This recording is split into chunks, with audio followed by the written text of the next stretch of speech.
지금 이제 명태균 게이트 관련해 가지고 오세훈 시장 측이 명태균 여론조사국 관련 재판을 내년 지방선거 후로 연기해야 된다는 주장을 하고 있습니다. 이 부분에 대해서 어떻게 생각하십니까? 말도 안 되는 소리죠. 뭐 본인이 원하면 재판 연기하고 본인이 뭐 또 원하면 재판 당겨받고 그렇게 되는 건 아니잖아요. 근데 그런 사례들이 있었나요? 예? 아니 이 정도로 길게 늦춰달라고 한 적은 없죠. 아시는 것처럼 뭐 우리 대통령님도 총선 한 달도 남지 않은 2024년 같은 경우에 총선 한 달 남지도 않은 시점에도 일주일에 3번씩 법원에 출석하시기도 하셨고, 저도 뭐 패스트트랙 얼마 전에 1심 나왔지만 뭐 재판 계속 받으면서 선거 치르고 했죠. 그러니까 재판부에서 이런 것을 받아들인 적도 있나요? 사실상 없어요. 없는데 지금 예. 욕을 하고 있다. 근데 이제 본인이 이제 이런 얘기를 하면서 전제로 깐 게 뭐냐면 본인에 대한 수사와 기소가 모두 다 정치적이다. 그러니 정치적인 영향력을 차단하기 위해서 지방선거 이후로 선거를 늦춰달라라는 맥락을 깔고 이 주장을 하는 건데 제 기억에도 그리고 저의 경험에도 그리고 우리 당의 여러 가지 사례를 봐도 이런 주장을 받아들인 전례는 없죠. 이거는 어떻게 보면은 대단한 특권 의식일 수도 있겠네요. 예, 그리고 뭐 아까 말씀드렸던 대로 정치적인 그 이야기죠. 그러니까 자기에 대한 수사와 기소는 다 정치적 목적을 가진 그런 거기 때문에 부당하다라는 얘기를 이렇게 표현하는 거죠. 근데 큰 틀에서 보면은 네. 명태균이라는 여론 조작 사기꾼과 네. 뭐 본인이 협작을 했던지 아니면 거기에 속아서 놀아놨던지 네. 둘 중에 하나인데 네. 그 자체를 본인 입으로 뭐 계속 떠드는 것 자체가 유리한 선거 구도일까 뭐 그런 생각도 듭니다. 그러니까 요 사안은 되게 간단해요. 다 아시는 것처럼 명태균이라는 사람이 불법적으로 그러니까 정치자금법이나 이런 것들 위반해서 10번 정도의 여론조사를 했다. 그리고 나서 그것이 오세훈 시장의 핸드폰에도 그 결과가 들어가 있었던 그렇죠. 거잖아요. 그렇죠. 다만 이 돈을 지불한 김한정 씨가 오세훈과 상관없이 돈을 준 거냐 아니냐 요것만 지금 밝히면 되는 거거든요. 그러니까 3천만 원을 용돈으로 줬다는 거잖아요. 그러니까요. 예. 근데 그게 말이 안 되는 건 다 아시기 때문에 이 간단한 사실관계를 밝히는 선거인 만큼 네.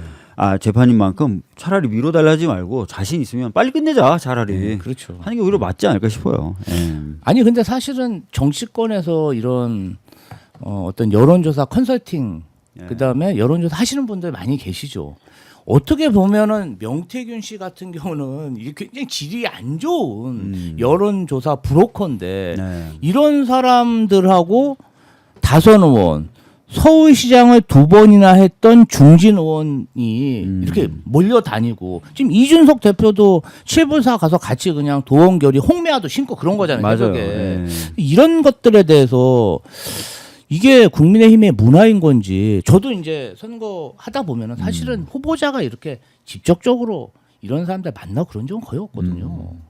그러니까 아무래도 뭐 그 국민의힘 같은 경우에 선거판 자체가 좀 보면 이상한 것 같아요. 그 기억나세요? 김정재라는 분이 그 통화한 내용 다른 캠프 그 어떤 내용이죠? 등장하면은 3억에서 5억 정도 줘야 그렇죠, 정리된다. 그렇죠. 김정재 의원. 늘 그렇다. 그렇죠. 그래서 아예 그런 일이 없도록 좀 조정을 해달라 이런 요청을 하잖아요. 예. 그러니까 그런 일이 비일비재하고 그런 판인 것 같아요. 그쪽 판은. 그러니까. 예. 그러니까 저희들이 생각하는 선거판하고는 좀 아직 다른 과거의 어떤 그런 룰과 문화를 가지고 경선이라든지 이런 게 이루어지는 게 아닌가라는 생각이 들고요. 그런 관점에서 이제 보면은 명태균 씨 관련된 것도 이해가 되죠. 예. 그러니까 지금 이야기가 나오는 사항이 현재 정치권에서 저는 민주당 진영에서는 거의 들어보지 못한 옛날에 뭐 진짜 뭐 쌍팔년대 때 그런 일이 있었다 그런 얘기들을 지금 하고 있으니까 매우 황당한 생각이 듭니다. 지금 한강버스 운항이 100일 정도 됐습니다. 지금 지난 금요일에 한강버스 운항이 100일이 됐는데 그 결과가 굉장히 좋지가 않죠. 맞습니다. 뭐 아시는 것처럼 사건 사고도 많았고 정부와의 합동 점검을 통해서도 드러난 여러 가지 미비점도 많았고요. 무엇보다도 이제 승객들이 이용해서 발생한 수익이라는 것 자체가 거의 50억 정도밖에 안 되는 그런 상황이어서 이게 안전 문제, 수익 문제 이런 것들 포함해서 많은 문제를 노정하고 있고 더 크게는 처음에는 출퇴근도 가능한 대중교통 수단이라고 얘기했다가 지금 출퇴근은 안 되는 거고 대중교통으로서의 어떤 정치성이나 속도도 사실상 지금 거의 기대하기 어려운 수준으로 판명이 나오고 있기 때문에 이 사업을 계속 지속하면서 시민의 안전을 담보로 하고 추가적인 예산을 계속 투입해야 되냐 마냐 이걸 결단해야 되는 시점이 됐다라고 저는 보고 있고 그래서 저 같은 경우 이제 백지화를 하자 계속 돈을 들이부으면서 갈 수는 없다 이런 입장을 밝힌 바가 있죠. 백지화를 만약 한다면 그만큼 뭐 보니까 예산이 벌써 뭐 한 1,000억 들었더라고요. 1,000억 훨씬 많이 들었죠. 수익은 뭐 100억 분이 안 되는 걸로 지금 알고 거의 명시적으로 드러난 것만 거의 1,500억 수준이 든 거고요. 그거 말고도 이제 부수적인 비용들이 있을 텐데 그거는 이제 수치적으로 뽑아지지가 않아서. 그러면 그 아끼는 비용으로는 뭘 할 수 있을까요? 어떤 아끼는 거요? 아니 뭐 한 1,000억만큼 아낄 수 있는 거죠. 예. 저희가 그래서 말씀드렸던 게 한강버스하고 노선이 겹치는 게 9호선이에요. 9호선이죠. 예. 9호선의 경우에는 혼잡도가 24년도에 잠깐 낮아졌다가 25년도에 다시 180 이상으로 혼잡도가 올라갔어요. 저도 9호선 강남역에서 여의도 가끔 타는데요. 이막 장난 아니죠. 숨이 막 막혀가지고 너무 힘들어요. 혼잡도가 182로 나오더라고요. 서울시 자료에 따르면 182면 어느 정도냐면 175가 지옥철이에요. 그렇죠. 그 지옥철의 수준을 넘는 수준의 혼잡도를 보여주고 있거든요. 근데 제가 이제 쭉 스터디를 해보니까 한번 그 9호선을 탔어요. 타시는 영상도 제가 제가 실제로 탔는데 진짜 힘들더라고요. 힘든데 제가 이제 쭉 스터디를 해보니까 지금 6량으로 편성돼서 운영되고 있어요. 6량의 열차가 붙어가지고 그렇죠. 이제 다니는 것이 돼 있는데 플랫폼이라든지 궤도라든지 이런 건 다 8량 기준으로 공사가 다 끝나 있더라고요. 그렇죠. 그 남아 있는 것은 전기 시설, 통신 시설, 신호 시설만 좀 바꾸면 8량 편성으로 운영을 할 수가 있는 거예요. 8량으로. 그래서 차라리 그러면 한강버스에 쓸 돈 또 추가적으로 계속해서 이제 쓸 돈들 아껴가지고 9호선을 8량 편성으로 바꾸자. 급행만이라도 우선 그렇게 제가 주장을 하고 있고 제가 이제 여러 전문가 또 실제 서울시 관계자들과 얘기 나눠봐도 충분히 현실성 있고 아까 말씀드렸던 대로 플랫폼 공사, 궤도 공사 다 끝났기 때문에 신속하게 할 수 있는 그런 사실은 그 9호선 강남역이나 그 고속터미널역은 혼잡도가 너무 심해가지고 그 일부 이 플랫폼에서도 병목 형상도 있어요. 그럼요. 그러니까 이쪽은 사람이 많은데 이쪽은 너무 없고 그리고 지금 같이 뭐 눈이 오거나 비가 오면은 사람들이 너무 많이 차니까 맞아요. 사실은 막 여러 가지 뭐 멀미 원래 지하철 타면 멀미 안 나야 되는데 너무 사람이 많이 타니까 이산화탄소도 높고 그래서 거기를 출퇴근하는 어떤 저희 직장인들이 그런 것에 대해서 말씀들을 많이 하시더라고요. 맞아요. 실제로 제가 이제 그 지하철 노조분들하고도 제가 대화를 해봤는데 9호선의 경우에는 이제 굉장히 과밀하다 보니까 실신하시는 분들 이런 분들이 굉장히 많다 그러고 또 불필요한 신체 접촉 때문에 그렇죠. 여러 가지 어떤 사건 사고가 계속해서 벌어지고 또 탑승하는 과정에서도 끼임 사고 이런 것들이 빈발한다는 거예요. 제가 실제로 그때 타봤다 그랬잖아요. 네네. 계속 안내 방송이 나오는 거예요. 맞아요. 천천히 내리세요. 뭐 문을 좀 천천히 달 테니까 제발 좀 천천히 내리세요. 이걸 기관사가 계속 방송을 하는 거예요. 그만큼 내리고 타는 것도 어렵고 시간이 많이 걸리고 그래서 급행도 한 6분에서 7분 항상 지연된다는 거예요. 문 열고 닫는 시간 때문에.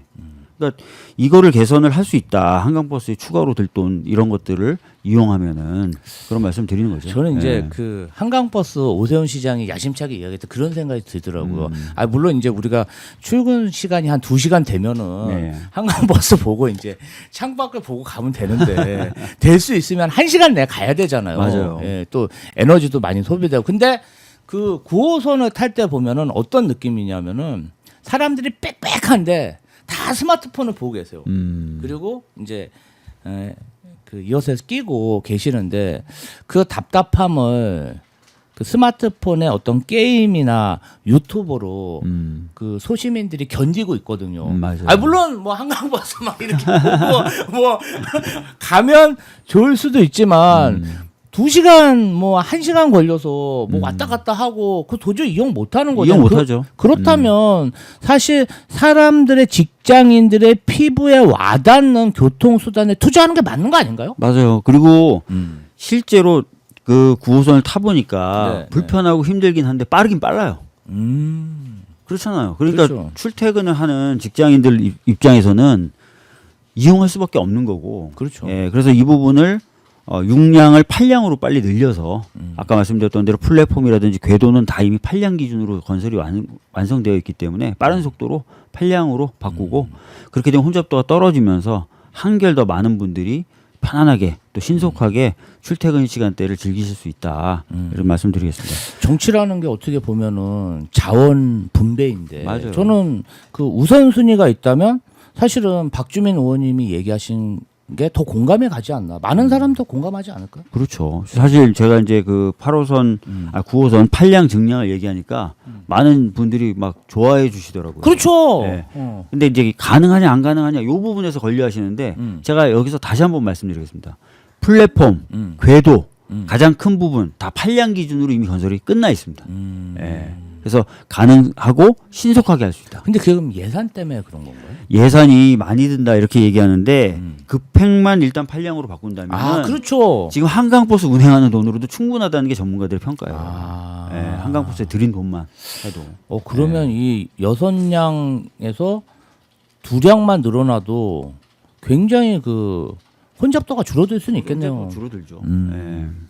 자, 국민의힘이 지금 보수 우경화되고 있는데 국민의힘이 정강정책 1조에서 기본소득을 삭제한 가운데 오세훈 서울시장이 이재명 표 기본소득이 아닌 본인의 디딤돌 소득이 필요하다. 뭐 이런 주장을 하시는 모양이에요.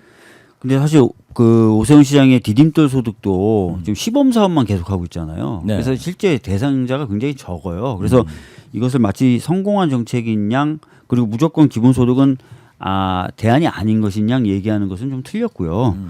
기본소득의 경우에는 이제 우리 당이 이미 단계적으로 간다라는 말씀을 드리고 있는 거지 않습니까? 네. 그래서 그런 방향을 계속 고민하면 좋을 것 같다는 말씀을 드리겠고 무엇보다도 AI가 네. 전면화되는 이 상황 속에서 과연 이제 그 시민들의 노동과 이런 것들이 어떻게 변화할 것인가 이걸 가지고 또 고민해봐야 되는 상황이 오지 않겠습니까? 그렇죠. 그래서 폭넓은 고민의 대상에 포함시키면서 이제 고민해봐야 되는 거지. 본인이 지금 시범 사업만 몇 년째 하고 있는 이게 마치 유일한 해법인 것처럼 얘기하는 건 맞지 않습니다. 예. 근데 이제 제가 박주민 의원님 출마 기자할 때 보니까 뭐 기본 시정, 예, 기본 특별시, 기본 특별시, 그 말씀을 하셨는데 그 뜻하고 기본 소득하고는 어떤 연관이 정확히 있어요? 얘기하면 기본 소득보다는 기본 사회와 연결된 거죠. 기본 사회. 예, 제가 기본사회위원회 수석부위원장 대표님 계실 때 모시고 했고 그렇죠. 또 선거 때는 제가 이제 후보직속 기본사회위원회 위원장이었지 않습니까? 그것도 대단한 특혜 아닙니까?